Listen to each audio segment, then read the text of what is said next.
the scent of roses still hung in the air when my knees nearly buckled. Soft morning light spilled across the bridal suite, catching the edge of a discarded veil on the floor, and in that same breath, my entire world split open. My pulse hammered so loudly I could barely hear my own thoughts as the truth settled like ice in my chest. If you've ever trusted someone you shouldn't have, subscribe and tell me where you're listening from, because moments like this change everything. I remember standing there, numb, staring at the pieces of a life I thought I understood. A quiet part of me whispering that nothing about this day, or the people I loved, was what it seemed. That was the moment everything started to unravel. I knew something was wrong the second I stepped into the bridal suite at Lakeshore Manor. It hit me like a change in temperature, a sudden drop that made my skin tighten. Then I saw it, the kind of sight that cracks your world in half before you can even breathe.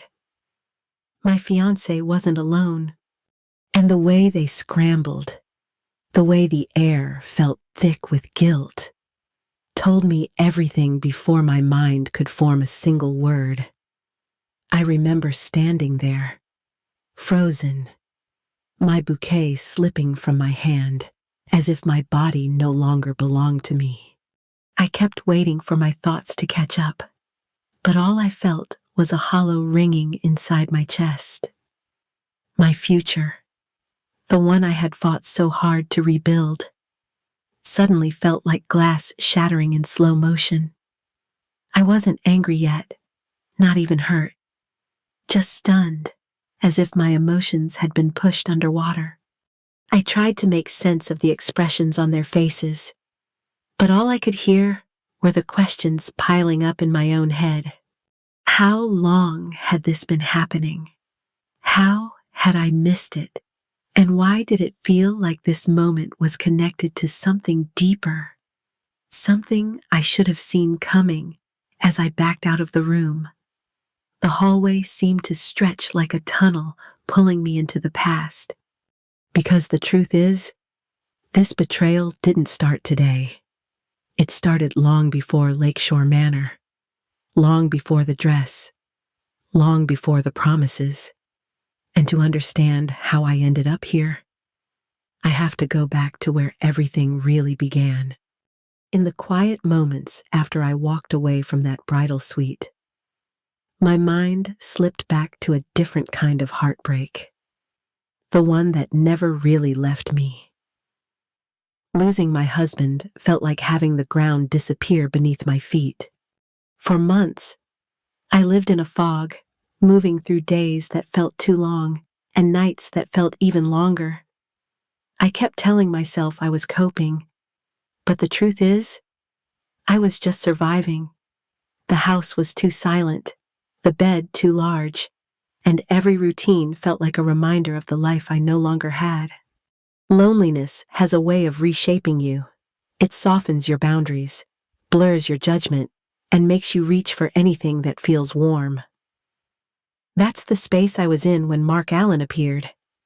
He felt steady, attentive, almost perfectly timed, as if he knew exactly when and how to show up. I remember feeling grateful just to have someone ask how I was holding up.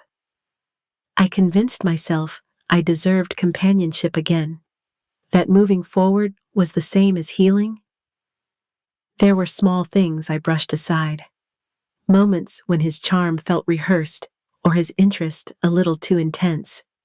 I told myself I was overthinking it, that grief was making me cautious. I wanted so badly to feel chosen again that I ignored the unease settling in the back of my mind. Looking back, those early signs were whispers of the storm I was walking into. And that storm only grew clearer once we started building the image of a perfect couple. An image that was never as honest as I wanted to believe. Mark slipped into my life so easily that, for a while, it felt like breathing again. After months of feeling hollow, his steady presence filled the spaces I thought were permanently broken.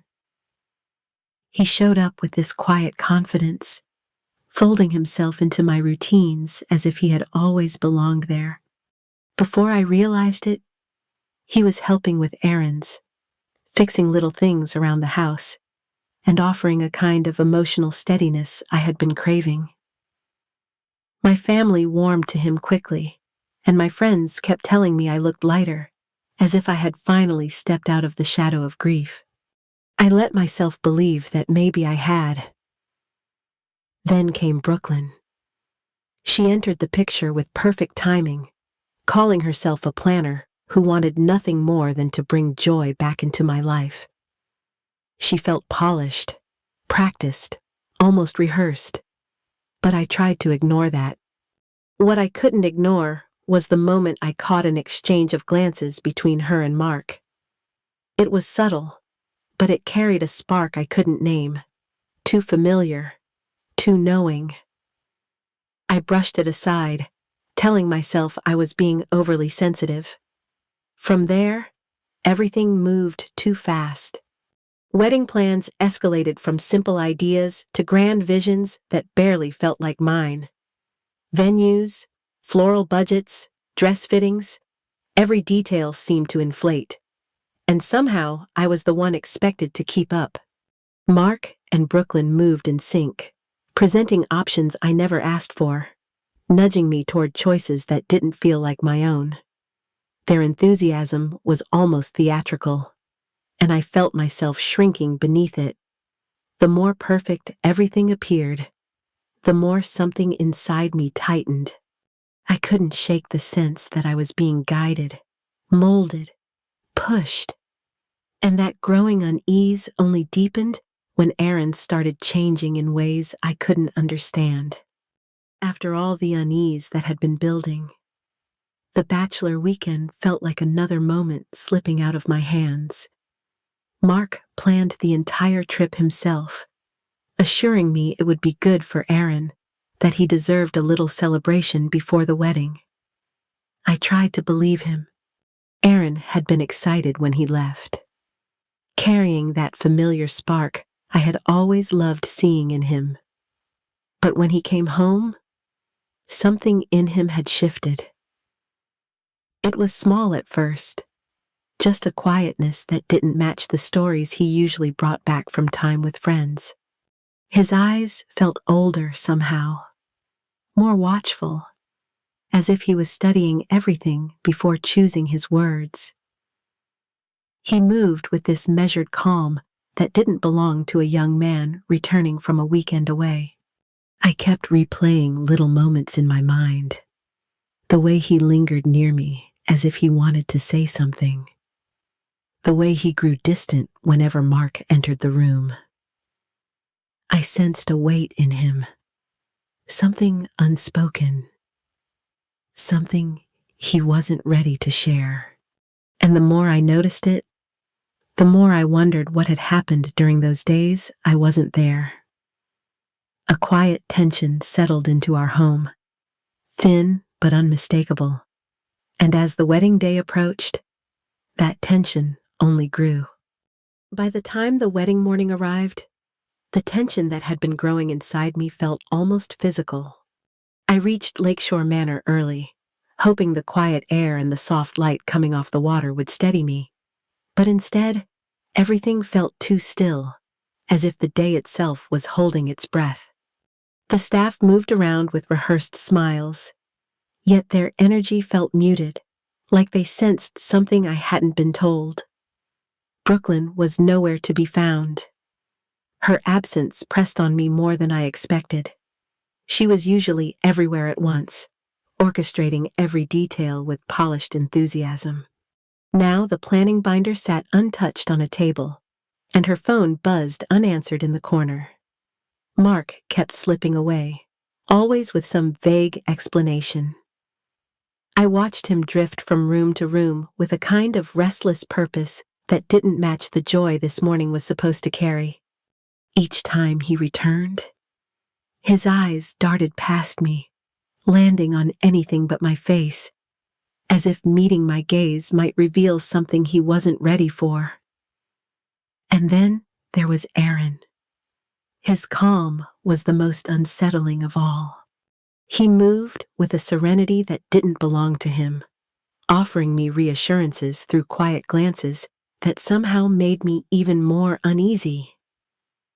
It felt like he knew a truth he wasn't willing to release yet. My intuition wouldn't let me rest. Something was wrong, deeply wrong, and that sense of dread pushed me toward the bridal suite, seeking answers. I remember pushing open the door to the bridal suite with a kind of desperate hope, as if checking the room would quiet the unease that had been tightening in my chest all morning. Instead, the world stopped. My mind didn't register shapes at first, just the wrongness of the scene, the heavy air, the sharp silence that told me everything before my eyes could catch up. And then it hit me. Mark, Brooklyn, together. Close enough that there was no misinterpretation left for me to cling to. My body reacted before my thoughts did. A cold rush spreading through me, leaving my hands numb and my breath trapped somewhere deep in my throat. It felt like humiliation and grief and disbelief had collided all at once, knocking the air out of my lungs. I didn't speak. I didn't move at first. I just stood there, watching the version of my life I had fought to rebuild crumble without a sound. And in that collapse, something inside me straightened. A hard, cold clarity cut through the shock. This wasn't sudden. This wasn't random. This was part of something bigger, something I had sensed but pushed aside. Without a word, I stepped back, closing the door softly behind me. My legs felt unsteady, but my mind reached for one thing: Aaron. I needed to find him. I remember moving through the hallway in a kind of daze, each step unsteady, as if the ground itself was shifting under me. All I could think about was finding Aaron before the truth struck him like it had struck me.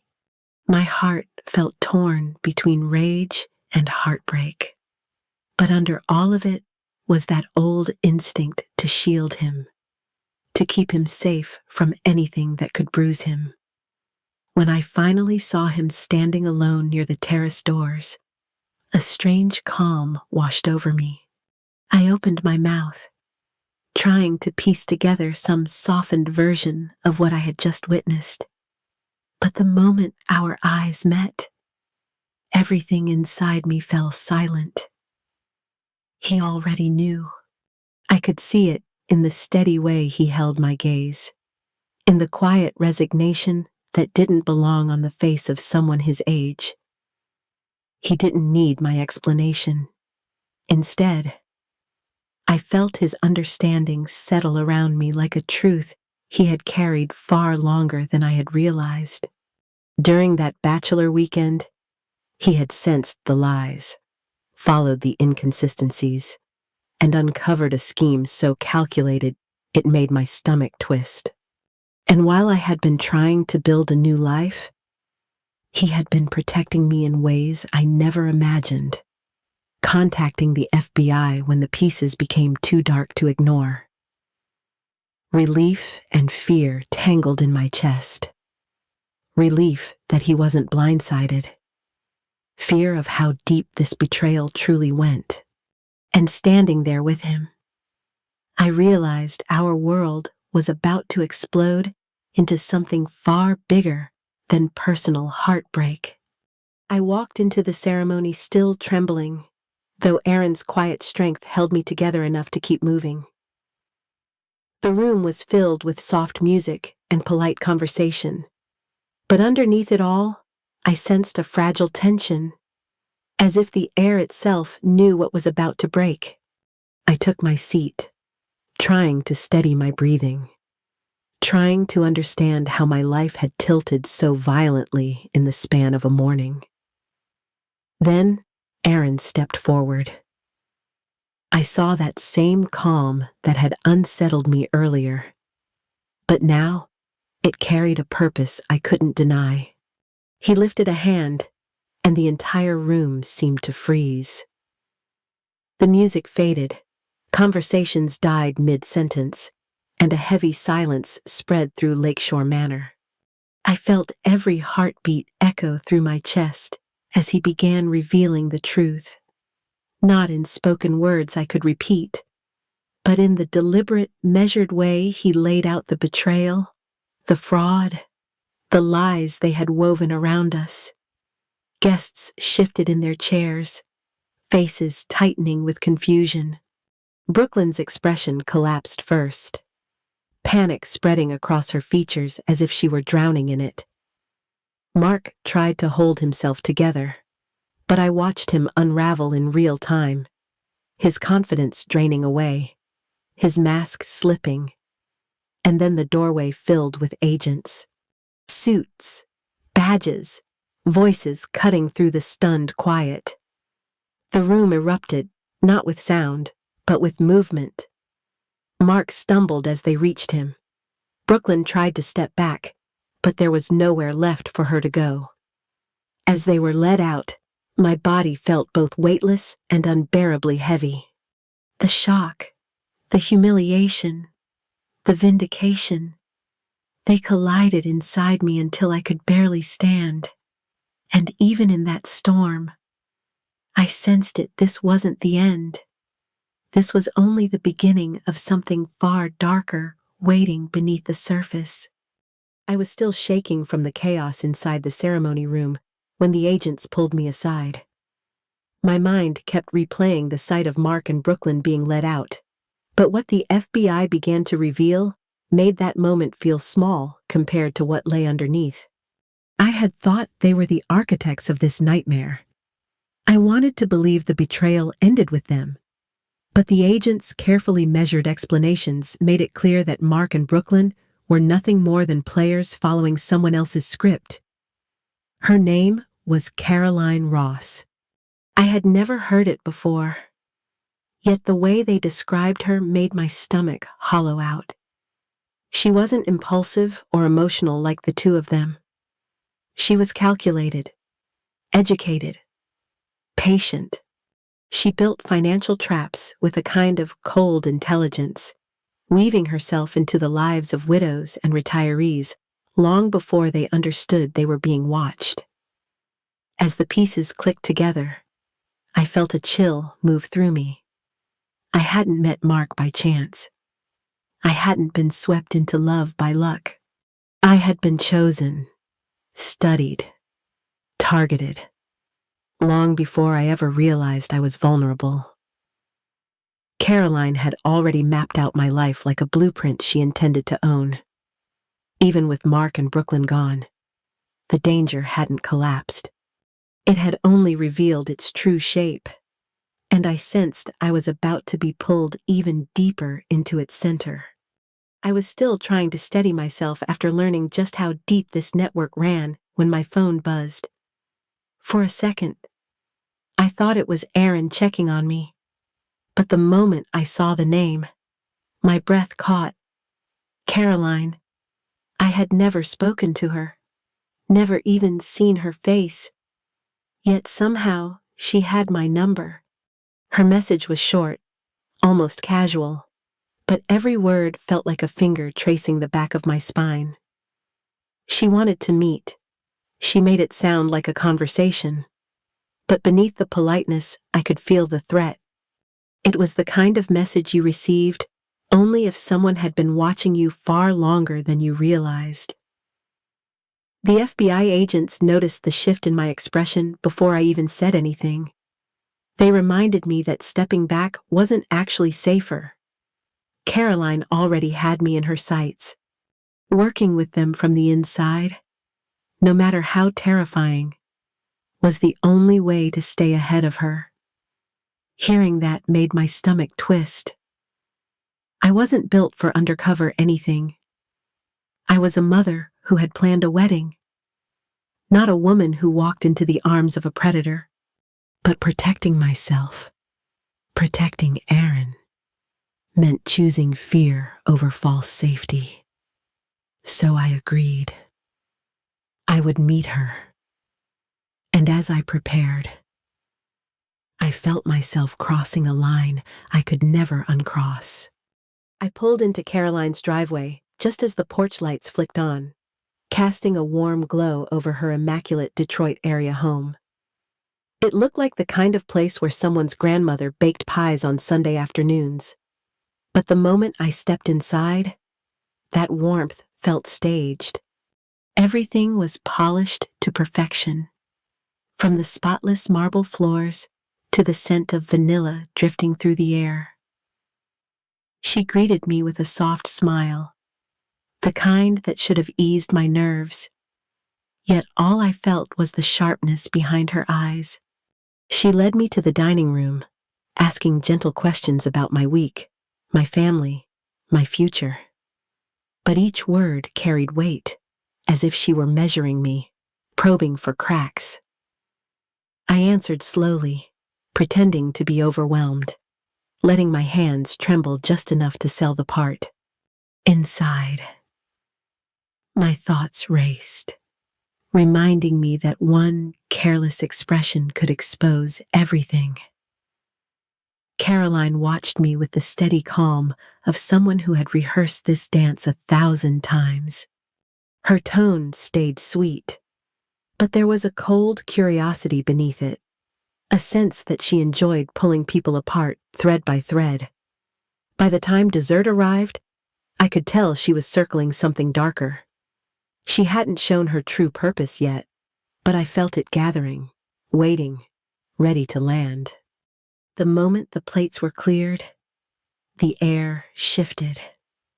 Caroline's smile thinned, and the softness she had wrapped around our conversation evaporated.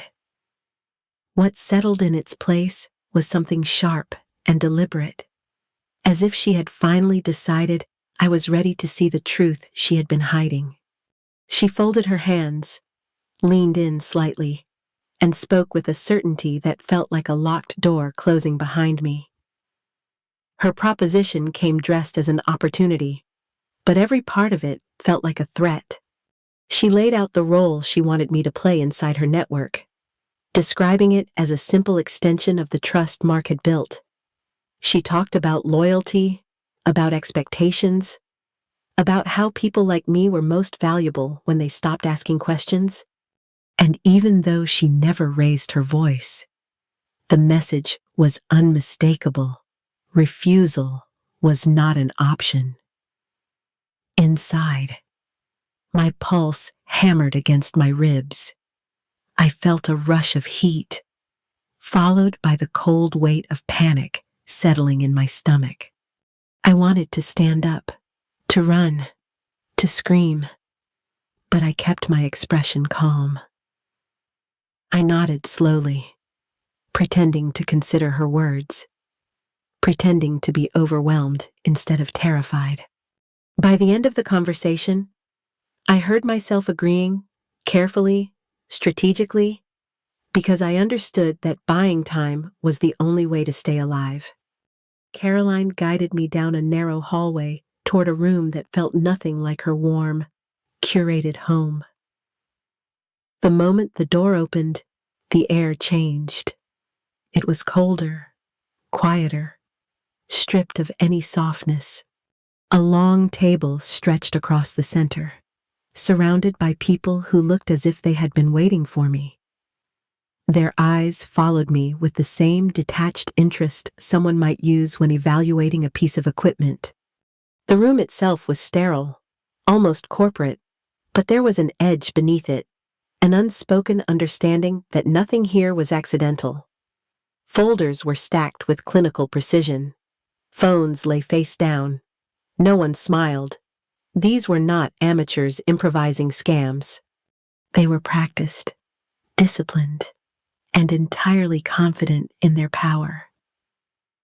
I felt every instinct in my body warning me to stay small, to breathe carefully, to let them see exactly what they wanted, a woman who was overwhelmed, frightened, and pliable.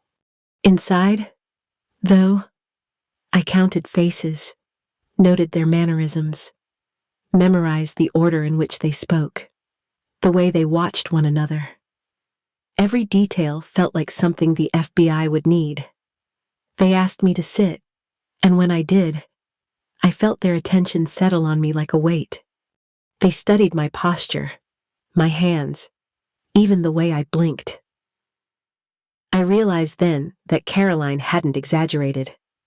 I was being tested. By the time the meeting ended, I could tell they had decided I was useful. The way they exchanged quiet glances told me they were preparing to pull me deeper into their world, far beyond anything I had imagined. When they finally revealed what they wanted from me, the shift in the room was almost invisible, but I felt it in my bones, a quiet tightening, a shared understanding passing between them. Then the words settled over the table with a cold, unshakable certainty. They expected me to end someone's life.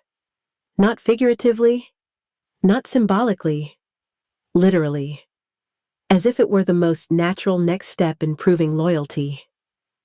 They spoke about it with a chilling calm, outlining their reasons the way someone might talk through a business proposal. They framed it as necessary, a rite of passage, the moment I would show whether I belonged. Every illusion I had left about who they were evaporated. There was no charm here, no manipulation disguised as mentorship. This was violence dressed up as procedure. Inside, something collapsed. My pulse hammered so hard I felt it in my fingertips, and I was terrified they could see it. I forced myself to breathe evenly, to keep my face still, to nod at the right moment.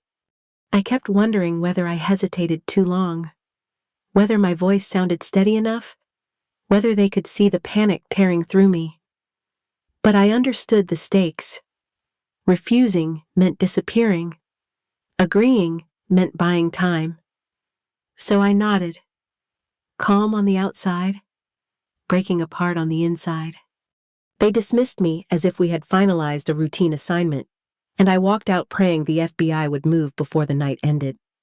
I remember walking toward the exit with my mind spiraling, already trying to figure out how I could stall long enough to survive whatever they expected from me. My legs felt hollow, like they might give out before I reached the door. I kept telling myself to breathe, to move, to stay small. Then everything exploded, a crack of splintering wood, heavy boots slamming against the floor, commands slicing through the air. For one suspended second, I thought the team had discovered my lie and come to finish what they started. But then I saw the jackets, the weapons held with precision, the unmistakable force of trained agents clearing the space. Chaos erupted around me. The leaders who had just spoken so calmly about murder were suddenly scrambling. One tried to bolt and was taken down instantly. Another froze, her face drained of color, muttering refusals that sounded more like pleas. Caroline stood rigid, her expression flat, as if calculating a new angle even while agents closed in on her. My body reacted before my mind did, hands trembling, knees weakening, breath stuttering. An agent reached me, steady and certain, identifying me as protected. I felt his hand on my arm, guiding me out as the room continued to unravel behind us.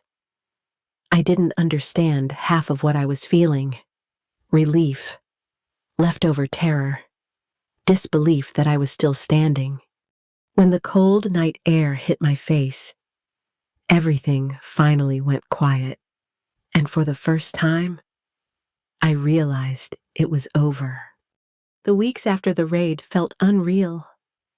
I spent long days in courtrooms, listening as charges were read and evidence unfolded in a way that made my stomach twist. Seeing the leaders seated there, stripped of their confidence, was both painful and necessary. Testifying was harder than I expected. Every word forced me to walk back through moments I wanted to bury. But I kept reminding myself that the truth mattered.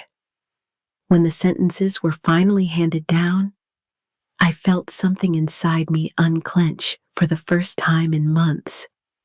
At home, the healing came slowly. I still woke up some nights shaken, my mind replaying shadows of what might have happened. But every morning brought small proofs that life was returning to me. I would find Aaron waiting with coffee, or hear him moving around the house with a steadiness that anchored me. We talked more, not about the details, but about the future, about rebuilding trust in ourselves and in the world around us. I started to understand that survival wasn't just escaping danger. It was learning how to live again without fear steering every thought. I found myself noticing light more, quiet moments more, the way gratitude crept in when I least expected it. And somewhere along the way, I realized I wasn't just healing. I was changing, growing, stepping into something new with a resolve I didn't know I had.